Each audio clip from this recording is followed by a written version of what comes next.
Police lathi charge में घायल दिल्ली की उस छात्र की स्थिति जानने के लिए जो आईसीयू में अपनी जिंदगी की सबसे बड़ी लड़ाई लड़ रही है। हमसे कुछ ही समय पहले आदरणीय स्वास्थ्य मंत्री जी श्री जेपी नड्डा वहां गए थे और उनसे कुछ समय पहले अन्य नेता भी गए। जब तक हम वहां पहुंचे, उस लड़की की मां नेताओं के आने जाने से गुस्से में थी। हाँ? सुन लीजिए, सुनिए, किसी की पीड़ा का मजाक नहीं उड़ाते। किसी कोई भी हो, किसी की पीड़ा का मजाक नहीं उड़ाते। बिल्कुल। आप संसद में बैठे हैं, निशिकांत जी आप बना रहे हो। जब तक हम वहां पहुंचे, उस लड़की की मां नेताओं के आने जाने से गुस्से में थी। किस लिए आए हो? उसने आईसीयू के दरवाजे के बाहर खड़े होकर हमें पूछा। हमारे सामने कांपते हुए हाथ जोड़े कहने लगी कि धन्यवाद, आप आए हैं, ठीक है, मगर मुझे किसी से नहीं मिलना, मुझे किसी से बात नहीं करनी। महोदय, उस मां की पीड़ा से उसका पूरा शरीर कांप रहा था, लेकिन उसने दृढ़ आवाज में कहा, सुबह से बड़े बड़े लोग यहाँ आ रहे हैं, एक के बाद एक वीडियो बना रहे हैं। वह भी आए जिन्होंने मेरी बेटी का ये हाल किया है। किस लिए? उसने हमसे पूछा। किस लिए? मेरी बेटी की बलि तो चढ़ गई है, लेकिन उसे कुछ भी हो जाए तो मैं उसके लिए अपने आप लड़ूंगी। मुझे किसी की मदद नहीं चाहिए, मैं अकेले लड़ लूंगी। महोदय, शायद मुझे यहाँ खड़े होकर सबके सामने ये बात नहीं कहनी चाहिए, मगर उस माँ की गुहार ने मुझे शर्मिंदा किया। उसके दिल के टूटने की वो आवाज जो अस्पताल की दीवारों से में गूंज रही थी, मेरे मन में अभी भी गूंज रही है।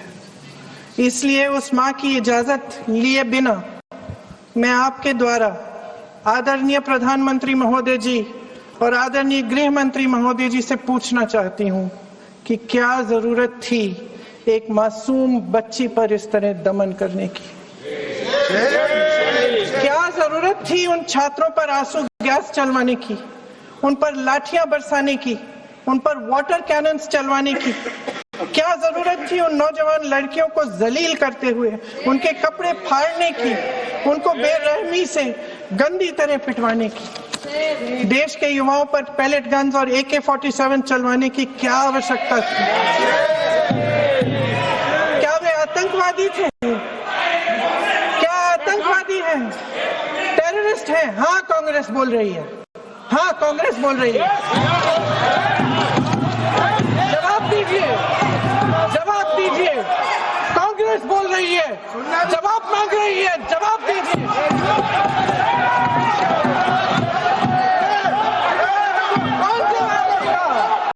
कौन जवाब देगा? गृह मंत्री जी जवाब देंगे। किसने ऑर्डर दिया? किसने ऑर्डर दिया पैलेट गन्स चलाने के लिए? किसने ऑर्डर दिया? आपके माध्यम से मैं पूछती हूँ अध्यक्ष महोदय, किसने ऑर्डर दिया? प्रधानमंत्री जी ने दिया? गृह मंत्री जी ने दिया? जवाब देंगे? पूरा देश पूछ रहा है, सिर्फ कांग्रेस पार्टी नहीं पूछ रही है, पूरा देश पूछ रहा है। अध्यक्ष महोदय, देश के माता पिता पूछ रहे हैं, छात्र पूछ रहे हैं, अध्यापक पूछ रहे हैं, पूरा देश आज ये पूछ रहा है। और आपकी जिम्मेदारी बनती है कि आप इस सवाल का जवाब दें। क्यों डरते हैं आप इस देश के नौजवानों से? क्यों डरते हैं आप इस देश की बुलंद आवाज से? और उस आवाज को दबाने का हक आपको किसने दिया है? महोदय, ये सदन यहाँ बैठे हुए सांसदों की जागीर नहीं है, ये इस देश की अमानत है। यहाँ बैठे हम सब इस देश की जनता, इस देश के युवाओं, बुजुर्गों, गरीबों, अमीरों और सब धर्मों, सब वर्गों के देशवासियों के सेवक हैं। हम उनके प्रतिनिधि हैं और ये सत्ता हमें उन्होंने ही दी है। इस देश का संविधान हमारी सर आंखों पे, इस देश का लोकतंत्र सर्वोपरि है। इसे ध्वस्त करना पाप है। यह करोड़ों जनता हमसे सिर्फ एक चीज मांगती है, जवाबदेही। इंग्लिश में इसे अकाउंटेबिलिटी कहते हैं। हमें सत्ता देकर, हमें यहां तक लाकर सिर्फ उसकी ये गुहार है कि जो हम करें उसकी भलाई के लिए करें, और अगर उनके साथ अन्याय हो तो हम उनके प्रति जवाबदेह बने और उन्हें न्याय दिलवाएं। पिछले दिनों हजारों बच्चे सड़क पर उतरे। उन्होंने अपनी पीड़ा व्यक्त की। गांधी जी के दिखाए हुए रास्ते पर अहिंसा और सत्य को अपने दिलों में रखते हुए, गाते मुस्कुराते हुए शांतिपूर्वक प्रदर्शन किया। लोकतंत्र के सबसे पवित्र सिद्धांत के तहत उन्होंने अपनी आवाज उठाने का अधिकार कायम किया। ये उस भारत के बच्चे हैं जो गांव में रहते हैं, जो महानगरों में रहते हैं, जो छोटे कस्बों में, छोटे शहरों में रहते हैं, जहां माँ अपने गहने बेच देती है, पिता अपनी जमीन गिरवी रख देता है, एक परिवार अपनी पूरी जिंदगी की कमाई बच्चे के सपने पर खर्च देता है। और अब उन्हीं बच्चों को लगने लगा है कि आज इस देश में मेहनत से ज्यादा बेईमानी मायने रखती है, मेरिट से ज्यादा पैसा मायने रखता है। तब सिर्फ एक छात्र नहीं हारता, उम्मीद हारती है। इन परेशान बच्चों ने अपनी उम्मीदें आपसे साझा की। उनकी मांगे क्या थी? कि पेपर लीक करके उनके साथ जो बार बार अन्याय किया जा रहा है उस पर कार्रवाई की जाए, कि जो सिस्टम उनके भविष्य को कुचल रहा है उसे सुधारा जाए, कि जो माफिया उन्हें घेरे हुए है उसे हटाया जाए, कि जिस मंत्री के कार्यकाल में ये सब हुआ वह इस्तीफा दे, कि उन पर बर्बरता करने वालों पर कार्रवाई की जाए और उसके लिए माफी मांगी जाए।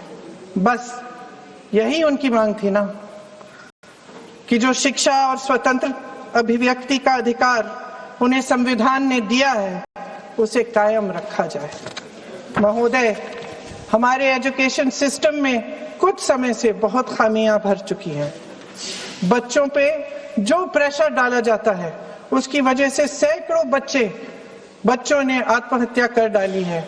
उससे भी ज्यादा बच्चे डिप्रेशन में डूब रहे हैं। परिवारों पर बच्चों को पढ़ाने लिखाने के लिए घूस, capitation fees, tuition fees, coaching fees आदि के घिनौने दबाव हैं। लोन लेने पड़ते हैं, सामान बेचना पड़ता है और उसके बावजूद कोई गारंटी नहीं कि उनके बच्चों के भविष्य मजबूत बन पाएंगे, क्योंकि बेरोजगारी चरम पे है। इस सरकार ने रोजगार पैदा करने वाले सभी सेक्टर्स को लगातार कमजोर किया। एग्जामिनेशन सिस्टम खुद फेल हो गया है। पिछले दशक में 152 पेपर लीक हुए, 750 करोड़ छात्र प्रभावित हुए, मगर एक भी दोषी, एक भी माफिया को सजा नहीं।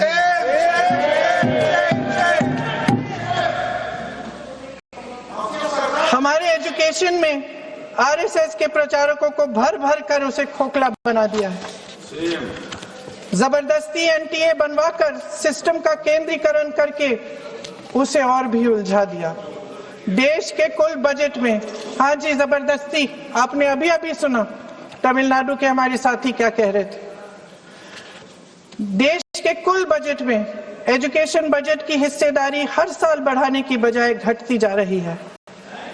1.4 लाख करोड़ रुपया का पूरा बजट एजुकेशन बजट है और 1.32 लाख करोड़ सिर्फ नीट देने वाले 22 लाख बच्चों के परिवारों से हर साल खींचा जाता है। एक और शर्मनाक आंकड़ा भी है। 1.4 लाख करोड़ रुपया हमारा पूरा एजुकेशन बजट और 16 लाख करोड़ रुपए जो मौजूदा सरकार ने बड़े उद्योगपतियों के लोन माफ किए हैं।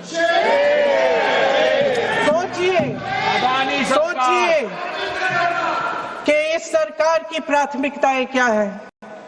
सच ये है अध्यक्ष महोदय कि जिस तरह अस्पताल में उस छात्रा की मां का विश्वास पूरे सिस्टम से हट गया है, उसी तरह देश के युवाओं का भरोसा इस पूरे सिस्टम से टूट चुका है।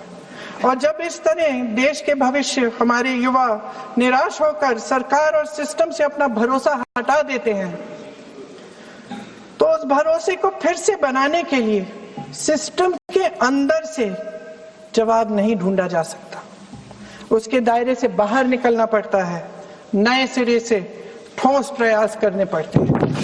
अफसोस की बात यह है अध्यक्ष महोदय कि इतना हो जाने के बाद भी आदरणीय प्रधानमंत्री महोदय जी और उनके साथी इस सच्चाई को समझ नहीं पा रहे हैं। वे अभी भी ये सोच रहे हैं कि पीआर, नैरेटिव चेंज और पालतू मीडिया के सहारे एक बार फिर उनकी नैया पार हो जाएगी। परसों शिक्षा मंत्री जी ने शर्मनाक परिस्थितियों में अपना इस्तीफा दिया और कल यहीं मकर द्वार पर मेरे सत्ता पक्ष के सांसदों ने जिंदाबाद के नारे चिल्लाते हुए उनका संसद में ऐसे स्वागत किया जैसे मानो कोई सुपरस्टार पहुंच गए हैं। विडंबना देखिए महोदय, जब भूतपूर्व शिक्षा मंत्री को मुकुट पहनाया जा रहा था, स्वागत हो रहा था उनका, तब महाराष्ट्र में एक परिवार पेपर लीक पीड़ित अपनी बेटी की आत्महत्या का शोक मना रहा था। आपकी सरकार ने देश के करोड़ों छात्रों को क्या संदेश दिया? आपको किस बात का गौरव है, किस बात का अभिमान है? ये कौन सा अहंकार है? जहां आंखों में शर्म होनी चाहिए वहां बेशर्मी और स्वागत के नगाड़े बजाए रह रहे हैं। एक तरफ मातम है, दुख है, यहाँ फूल माला डाल रहे हैं। कोई आप पर कैसे यकीन करे? प्रधानमंत्री महोदय जी ने नया शिक्षा मंत्री चुना, एक ऐसे व्यक्ति को इस पद पर आसीन किया जिसने एक गर्भवती महिला के बलात्कारियों की रिहाई पर अपनी सहमति व्यक्त की, खुशी जताई। देश की करोड़ों लड़कियों को प्रधानमंत्री जी ने क्या संदेश दिया? सर, अखबारों में है, अखबार में नहीं। मेरा कुछ भी बोल के चले जाते हैं क्या? तो कैसे क्या है इनके पास? आरोप लगा दीजिएगा, कोई नियम कानून नहीं है।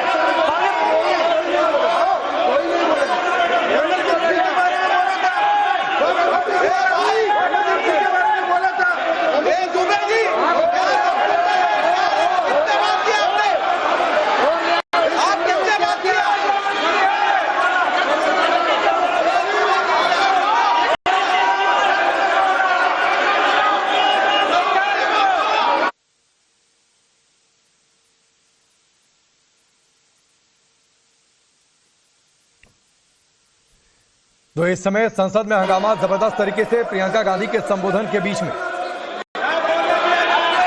अध्यक्ष महोदय जी, जो श्रीमती प्रियंका वाड्रा गांधी जी बोल रही थी, तो बीच में उनके वहां से भी टोका टोकी पहले भी हुए, हमारे यहाँ से भी हुए थे। अभी हम लोग तो शांति से सुन रहे हैं, लेकिन जो अभी अभी हमारे वर्तमान नए शिक्षा मंत्री को जो उन्होंने टिप्पणी की, कैरेक्टर असैसिनेशन है एक तरीके से संसद में, और इस तरीके के भाषा हम उम्मीद नहीं करते हैं। मैं इसमें प्रहलाद जोशी जी ने भी खुद कहा है, एक तो उन्होंने प्रियंका जी ने जो गलत बात कही है रिकॉर्ड पे, उसको रिकॉर्ड से हटा दिया जाए। दूसरा इस तरह का भाषा का इस्तेमाल ना करें। आपने डिबेट से पहले आपने अपील किया कि संसद में डिबेट का स्तर को नहीं गिराने चाहिए। उनके पार्टी के वो सीनियर लीडर है, वो पहली बार चुन के आए हैं, मगर उनके पार्टी में सीनियर है। जिम्मेदारी के साथ बोलना चाहिए। अगर पूरा ऑथेंटिकेट नहीं कर सकते हैं तो मैं ये मानता हूं कि उनको क्षमा मांगना चाहिए सदन से।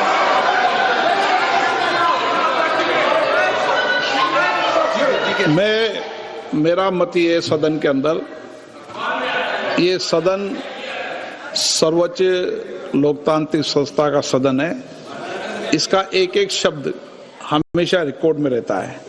मैं माननीय सदस्य से आग्रह करूंगा कि बिना तथ्यों के हमें इस तरीके के सदन के पटल पर बात नहीं होनी चाहिए।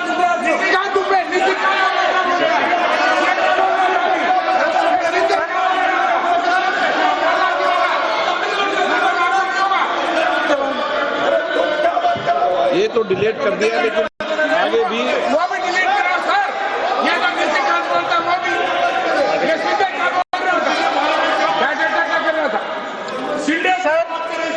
सर जो प्रहलाद जोशी जी ने बिल्किस बानो के बलात्कारियों की रिहाई पर जो बयान दिए, उसका प्रमाण मैं आपको दे दूंगी, मैं भेज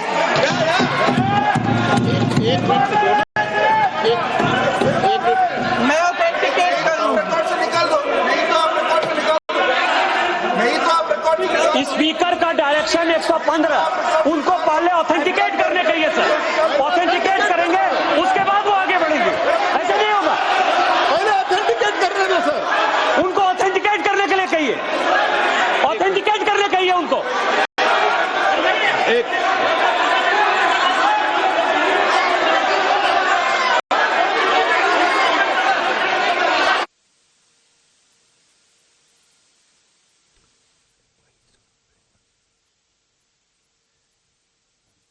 तो संसद में जबरदस्त हंगामा। प्रियंका गांधी ने एक बार फिर से कहा कि प्रहलाद जोशी को लेकर जो उन्होंने बयान दिया है, उस बयान को वो ऑथेंटिकेट करेंगी। लेकिन फिर सत्तापक्ष की ओर से मांग की गई है कि पहले ऑथेंटिकेट करें या फिर इस बयान को वापस लें। संसद में जबरदस्त हंगामा। एंटी पेपर लीक बिल पर चर्चा चल रही है और उस चर्चा के दौरान प्रियंका गांधी का संबोधन।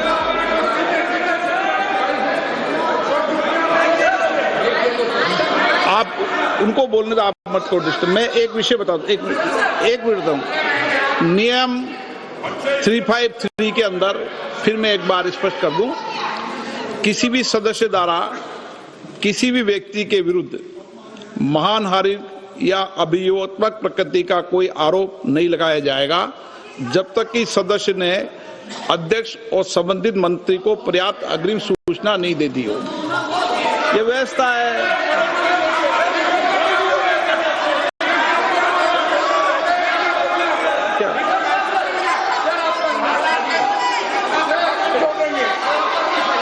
House, ma'am, the same house, Honorable Shrikant Trivedi told, still that is in the record about Indira Gandhi ji. Still that is in the record. Still that is in the record. Sir, you are not removed, sir. बोलो, आप भी बोल लो। Sir, केसी वेणुगोपाल जी ने जो नाम लिया है और मैं नेहरू जी के बारे में जो बात कहा है मैंने, सर, मैं उस पर कायम हूं और मैं किताब जो है ऑथेंटिकेट करने के लिए तैयार हूं। अय्याज थे नेहरू, अय्याज थे। मैं फिर दोबारा रिपीट कर रहा हूं, आई एम अगेन रिपीटिंग। यही फैक्ट है और मैं किताब में ऑथेंटिकेट करके दे रहा हूं। I am authenticating that book.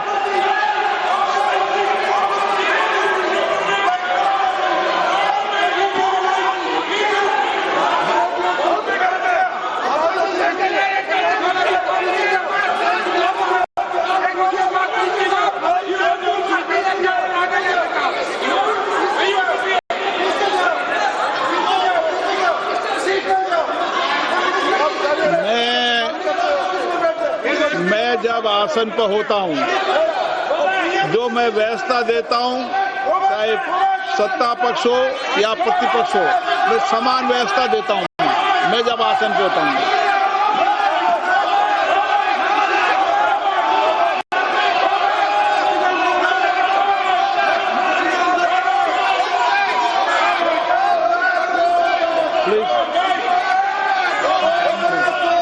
बोलने दो, आप उनको बोलने दें, उनको बोलने दें। नो, अरे आप उनको नहीं बोलने देना चाहते? चलिए 114 प्लीज चाहिए। सर प्रियंका जी को ऑथेंटिक करना चाहिए, ऑथेंटिकेट करना चाहिए। और जो मिस इन्फॉर्मेशन कर रहे हैं, नहीं तो मिस इन्फॉर्मेशन के लिए कार्रवाई करना चाहिए सर। ये क्या कुछ भी बोल के चल सकता है क्या? और procedure for the minister the correcting the mistake 114 में अगर वो आपने जो रूल का जिक्र किया 353 में, मुझे कोई नोटिस नहीं दिया है, मैं इधर प्रेजेंट हूँ और मैंने ऐसे कैसे बिना ऑथेंटिकेशन बोल सकते, मुझे बिना नोटिस दिए हुए। इसलिए मैं इसको खंडन करता हूँ और उसको एक्सपेल करना चाहिए और उनको माफी मांगना चाहिए।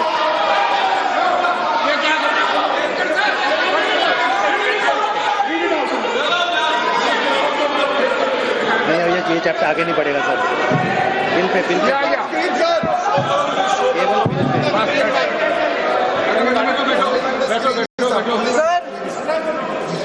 Sir here is a newspaper माननीय आर्टिकल। सदस्य, सर अरे आपने पूरा बुक ही लेके आए, आपने बुक ही लेके आ सकता है सर। रिटन बाय रिस्पेक्टेड माननीय जर्नलिस्ट, सदस्य, I will authenticate using this sir. आप माननीय सदस्य प्लीज इसको छोड़ दें।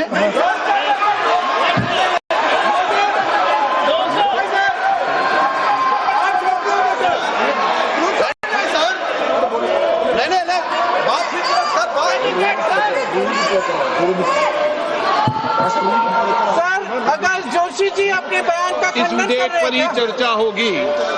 आप इस बयान का खंडन कर रहे हैं क्या नहीं, जोशी जी? माननीय से पूछेगा। सदस्य, मैं आपसे फिर आग्रह कर रहा हूं, इस सदन में इस विधेयक पर ही चर्चा होगी। फिर भी नो,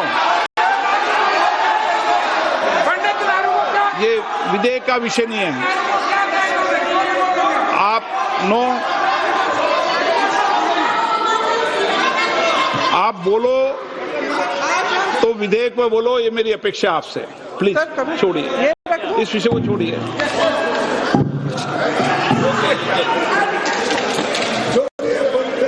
आज हम सदन पटल पर एक ऐसे विधेयक में संशोधन पर डिबेट कर रहे हैं जो 2024 में पारित हो चुका था और इसमें मुख्य संशोधन यही है कि पेपर लीक के अन्य अपराधों के लिए सजा बढ़ाई जाएगी। मगर जब से ये विधेयक पारित हुआ तब से अब तक इस सरकार ने एक भी अपराधी को सजा नहीं दी। आपने देखा है कि कल और परसों से फेस रिकॉग्निशन द्वारा प्रदर्शन करने वाले बच्चों के नाम और पते सार्वजनिक किए जा रहे हैं, मगर यही काम पेपर लीक करने वाले अपराधियों के लिए अभी तक नहीं किया गया। ना इस विधेयक में पेपर लीक रोकने के कोई ठोस कदम है। इससे देश के युवाओं का भरोसा कैसे बनेगा? अध्यक्ष महोदय, आदरणीय प्रधानमंत्री महोदय जी को आपके माध्यम से मैं कहना चाहती हूं कि शायद उन्हें अपने सलाहकार बदलने चाहिए। वे असलियत से एकदम टूट चुके हैं। नई कमेटियां बनाने से काम नहीं चलेगा। उनका अध्यक्ष चाहे कोई भी हो। राधा कृष्ण कमेटी भी व्यवस्था में सुधार लाने के लिए बनी थी। आज तक उसकी एक सिफारिश लागू नहीं हुई है और इस नई कमेटी में तो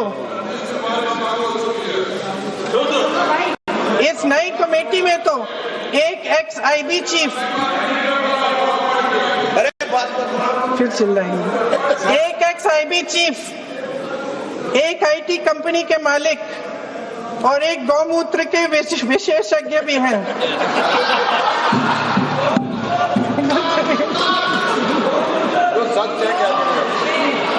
इन्हें शिक्षा के बारे में क्या पता जी? सच है। आप आज मेरे से नाराज हो रहे हैं। मन मुस्कुरा लीजिए। तो आपने भी चुनाव लड़ा।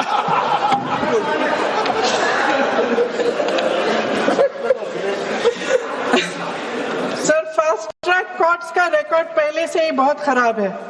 वैसे भी कल की सुनवाई में सीबीआई का वकील पेश ही नहीं हुआ। संसद में विपक्ष को दोषी ठहराने से, खोखले राजनीतिक खेल खेलने से काम नहीं चलेगा। आप जेन जी का भरोसा वापस जीतना चाहते हैं तो नए एंगल से अपने फोन से नए वीडियो बनाने से नहीं होगा।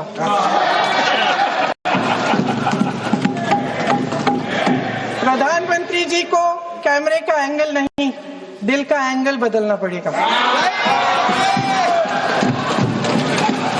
ये जेनरेशन जागरूक है, समझता है, झूठ पहचानने की उसकी अपार क्षमता है। इनका दिल और दिमाग जीतने के लिए आपको सच्चाई पर उतरना पड़ेगा। आपके शासन के चलते इस नौजवान पीढ़ी के साथ घोर अन्याय हुआ है, बर्बरता हुई है। इस सच्चाई को स्वीकार करिए। अपनी जिम्मेदारी से पीछे हटने से काम नहीं चलेगा। आदरणीय प्रधानमंत्री महोदय जी, आपको जिम्मेदारी लेनी पड़ेगी, ठोस कदम उठाने पड़ेंगे। शिक्षा विशेषज्ञों को इकट्ठा कीजिए, छात्रों, अध्यापकों, सभी स्टेक होल्डर्स को साथ लेकर, अन्य विचारधाराओं के थॉट लीडर्स के साथ गहरी चर्चाएं करवाकर एक नई शिक्षा प्रणाली तैयार कीजिए।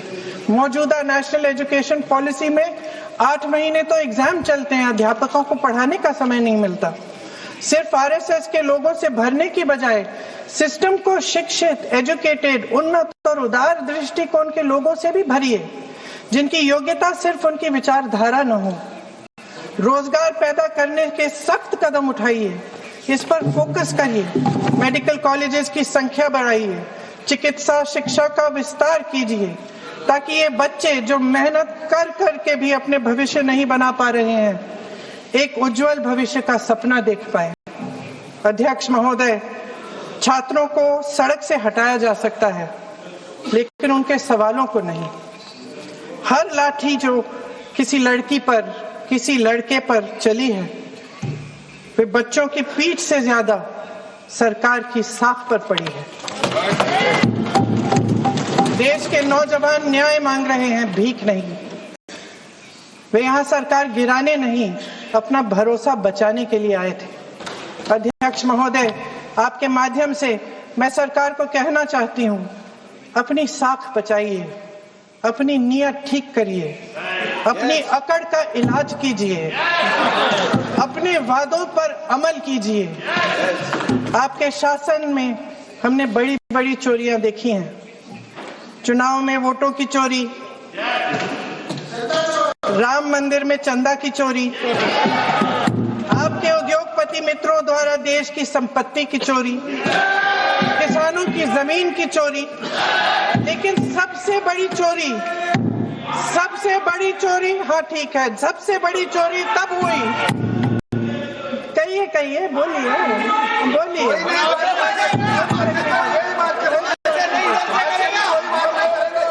सुन लीजिए, शांति से सुन लीजिए, शांति से सुन लीजिए। आपको मौका मिलेगा, आप जितनी भी चोरियों की बात करना चाहते हैं आप कर लीजिए, अभी मेरा समय है। सबसे बड़ी चोरी तब हुई जब देश के नौजवानों के भविष्य, उनके सपने चुराए गए। भविष्य की चोरी, सपने की चोरी किसी भी चोरी से कहीं बड़ी होती है महोदय।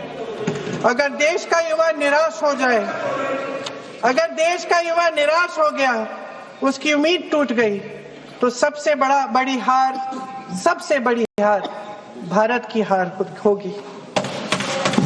और हम कांग्रेस और विपक्ष के लोग जान दे देंगे, मगर भारत की हार नहीं होने देंगे। सर, अब तो मुस्कुरा लीजिए, भाषण खत्म।